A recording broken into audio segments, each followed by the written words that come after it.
Somewhere on the Anzio beachhead, in the grinding weeks after the Allied landing of January 22nd, 1944, an American soldier found a diary on the body of a dead German officer. He brought it to intelligence. A translator went to work. What he found, written in the clinical and increasingly desperate handwriting of a professional soldier who was not sleeping, was this: American parachutists, devils in baggy pants, are less than 100 meters from my outpost line. I can't sleep at night. They pop up from nowhere, and we never know when or how they will strike next. Seems like the black-hearted devils are everywhere. The men who read that entry were the 504th Parachute Infantry Regiment of the 82nd Airborne Division. They had been at war since Sicily, 8 months before. They had fought at Salerno, across the Italian peninsula, and now at Anzio, where they were holding a beachhead that had become, against all initial expectation, another grinding positional battle in a campaign that the Italian terrain seemed designed to make as difficult as possible. They read the German officer's assessment of them, and they adopted it. During this time, a German officer's diary was found, in which the troopers were referred to as devils in baggy pants, a name proudly carried by the 504th to this day. This is the story of how that name was earned, not at Anzio alone, but across 2 years and 5 campaigns, from a friendly fire disaster over Sicily to the final drive into Berlin. The combat history of a regiment that Germany's own soldiers documented in a private journal as something they had never encountered and could not stop. The baggy pants that gave the regiment its name were not an affectation or a fashion choice. They were functional, designed specifically for the physical demands of parachute operations, with a roomy cut to allow freedom of movement on exit from an aircraft and during the controlled chaos of a combat landing. The baggy pants referred to the paratroopers' uniforms, which differed greatly from the regular infantry, whose pants were straight-legged. The distinction mattered, visually and psychologically, on both sides of the wire. American paratroopers were identifiable at a distance by their silhouette, a fact that German soldiers on the receiving end of their aggressive night patrols had noted, as the recovered diary made plain, with something beyond professional concern. The 504th PIR was constituted on February 24th, 1942, less than 3 months after Pearl Harbor, and formally activated on May 1st, 1942 at Fort Benning, Georgia. It was among the first of the new Parachute Infantry Regiments formed during the rapid Army expansion following the attack on Pearl Harbor.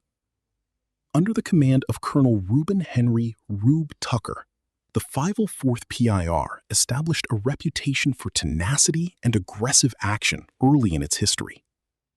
Tucker would command the regiment through its entire combat career in World War II, through Sicily, Salerno, Anzio, Market Garden, the Bulge, and into Germany.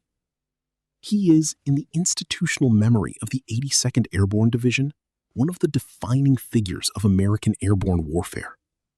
In him, the aggressive, forward-pressing character of the regiment was embodied and modeled.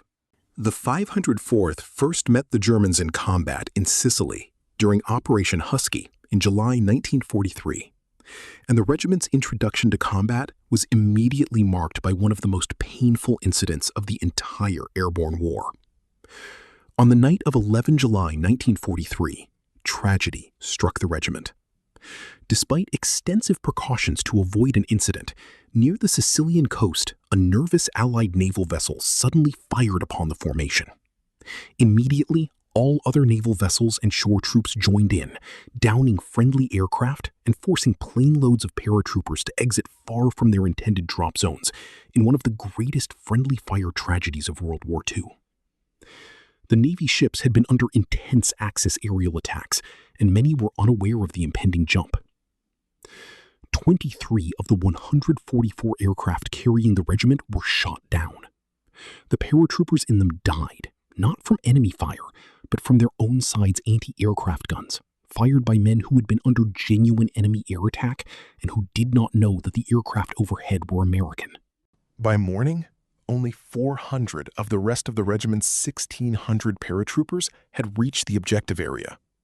The others had been dropped in isolated groups on all parts of the island and carried out demolitions, cut lines of communication, established island roadblocks, ambushed German and Italian motorized columns, and caused so much confusion over such an extensive area that initial German radio reports estimated the number of American parachutists dropped to be over 10 times the actual number. This detail, that the scattered, disorganized paratroopers of the 504th caused enough disruption to make German intelligence estimate 10 times their actual numbers, was not incidental. It was the first documented evidence of what would become the regiment's defining operational characteristic: the ability to create, from limited and dispersed resources, a tactical effect that exceeded any reasonable expectation. 400 men, scattered across an island they had never seen, with no centralized command and no communication, ambushing columns and cutting roads and blowing bridges, and the enemy couldn't tell how many of them there were. They hadn't earned their nickname yet, but they were already behaving like the men who would. September 9th, 1943. Operation Avalanche, the Allied landing at Salerno on the Italian mainland. Within hours of the landing, the situation on the beachhead had become, in the careful language of military reporting, tenuous. The Germans had anticipated the location of the landing and had prepared their counterattacks with speed and coordination. By the second day, Allied forces were in genuine danger of being driven back to the sea. General Mark Clark, commanding the Allied forces, turned to the 82nd Airborne. The 504 PIR parachuted onto the beachhead at Salerno on 13-14 September 1943 to reinforce the Allied troops. The regiment moved into the lines immediately upon landing and soon took the offensive, assaulting the high ground around Altavilla. Bitter fighting followed as the 504th captured Hill 424 and held it against determined enemy counterattacks. At the height of the fighting for the high ground at Altavilla, a general suggested the unit withdraw. The situation was severe. The Germans were counterattacking with tanks and infantry against positions the 504th had held with nothing but rifles, bazookas, and the aggressive spirit that Tucker had been building in the regiment since Fort Benning. Colonel Tucker issued his legendary, defiant response to a suggested withdrawal. "Retreat! Hell! Send me my other battalion!" The other battalion came. The assault continued. The Germans withdrew from the Salerno area. A regiment that had arrived by parachute in the dark, over a beachhead under attack, had within 48 hours seized high ground and held it against armored counterattack. The pattern was established. After Salerno, the 504th was detached from the 82nd Airborne Division, which returned to England to prepare for the D-Day landings, and remained in Italy, fighting as mountain infantry in terrain for which paratroopers were not specifically trained, but which their physical conditioning and aggressive spirit made them well suited to. The fighting across central Italy was slow, brutal, and relentless.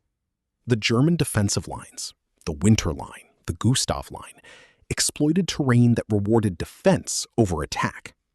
Every ridge, every river crossing, every mountain village was contested. In this grinding campaign, individual actions of extraordinary courage became, paradoxically, almost routine. One specific action stands above the others in the 504th's Italian combat record. H Company's few remaining men drove forward to rescue a captured British general. They were promptly cut off. Seeing their brothers in arms in distress, the final 16 men of I Company joined the fray and broke through to the trapped men. 16 men. The final 16 remaining men of I Company, the remnant of a unit that had been fighting since Sicily and had been reduced through casualties and the simple mathematics of sustained combat to 16 souls, went forward to rescue men who were cut off while themselves rescuing someone else. It is the kind of action that military historians note carefully, and that the men who survived it spoke about rarely, if at all. Operation Shingle, the Allied amphibious landing at Anzio, intended to outflank the German winter line and accelerate the Allied advance on Rome, began on January 22, 1944, achieving, in the words of the official records, complete surprise against and encountered little initial resistance from the Germans. The surprise did not last. The German response was swift, massive, and effective. Within days, the Anzio beachhead was surrounded, a bridgehead that had been intended to break the stalemate, instead becoming its own stalemate, a pocket under continuous German pressure, reminiscent, for those who had lived through it, of the Western Front a generation earlier. The 504th, now a regimental combat team, landed abreast the 3rd Infantry Division to the south of Anzio. The regiment began an aggressive program of combat patrols to keep the enemy off balance and maintain an active defense. The Germans had been allowed to strongly reinforce their positions around the beachhead before the 504th and other Allied units were finally committed to offensive action. The Allied attacks stalled. The Mussolini Canal, a drainage canal running along the southeastern perimeter of the beachhead, became the 504th's front line. They held a defensive position along the Mussolini Canal. During this time, a German officer referred to the 504th in his diary as "devils in baggy pants," a name proudly carried by the 504th to this day. The full entry, as preserved in the 504th PIR Association's official records, reads, "American parachutists, devils in baggy pants, are less than 100 meters by my outpost line. I can't sleep at night. They pop up from nowhere, and we never know when or how they will strike next. Seems like the black-hearted devils are everywhere." Parse this document. The officer who wrote it was not writing for any audience other than himself. This was a private diary, not a military report, not a communication to superiors, not a document designed to shape anyone's perception of anything. It was one man's honest record of what he was experiencing. He could not sleep. He was being patrolled aggressively by men who appeared and disappeared in ways that his training had not prepared him for, from positions close enough that he could presumably hear them move. He knew they were there. He could not predict where they would be. He could not rest. 100 meters.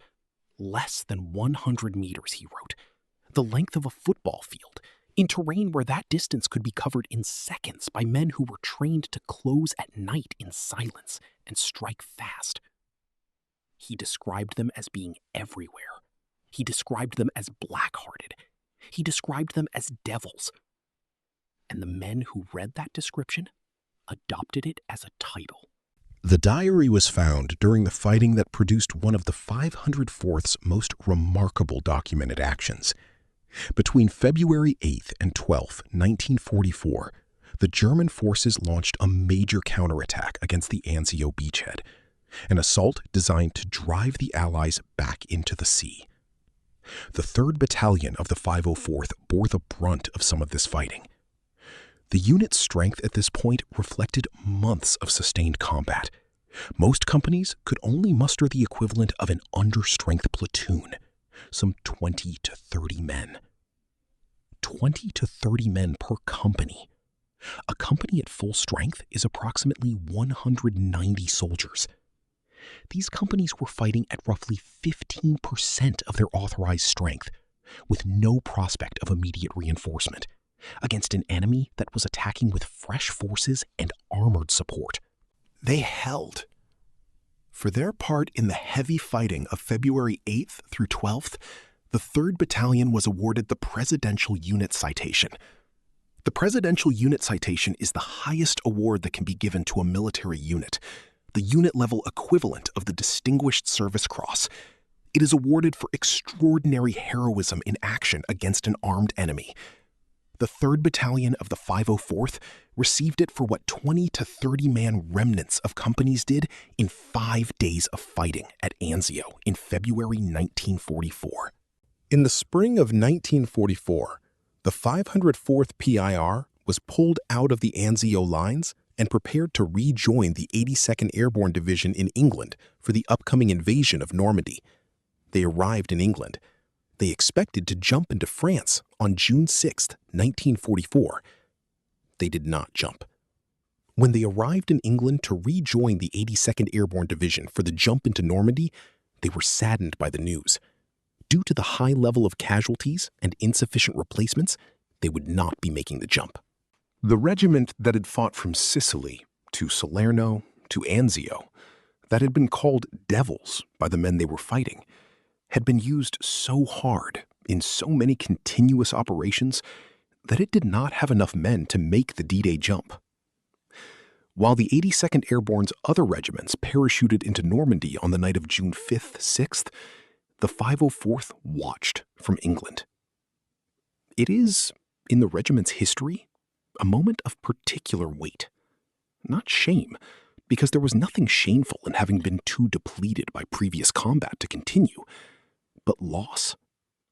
The men who had been through Sicily and Italy watched their division go to France without them. They would have their chance. September 1944. Operation Market Garden, the Allied airborne operation in the Netherlands that attempted to end the war in Europe by seizing the bridges across the major Dutch rivers and opening a corridor to Germany. The 504th PIR returned to combat at Market Garden as part of the 82nd Airborne's mission to capture the bridge at Nijmegen over the Waal River, the widest of the 3 rivers the operation needed to cross. The bridge at Nijmegen was the problem. The Germans held both ends. A frontal assault across the bridge would be suicidal against prepared defenders.